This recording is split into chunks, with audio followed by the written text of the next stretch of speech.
قصيدتنا اليوم لشاعرنا أبو العتاهية، وهي بعنوان من يعش يكبر ومن يكبر يمت.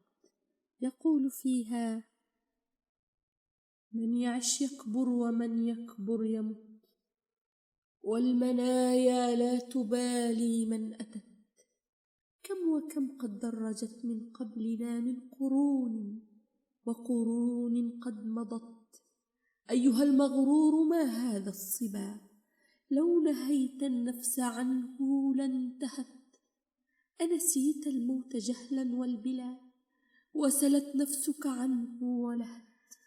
نحن في دار بلاء وأذى وشقاء وعناء وعنت، منزل ما يثبت المرء به سالما إلا قليلا إن ثبت. بينما الإنسان في الدنيا له حركات مقلقات إذ خفت. أبت الدنيا على سكانها في البلا والنقص إلا ما أبت. إنما الدنيا متاع بلغة، كيفما زجيت في الدنيا زجت. رحم الله امرئا أنصف من نفسه إذ قال خيرا أو سكت.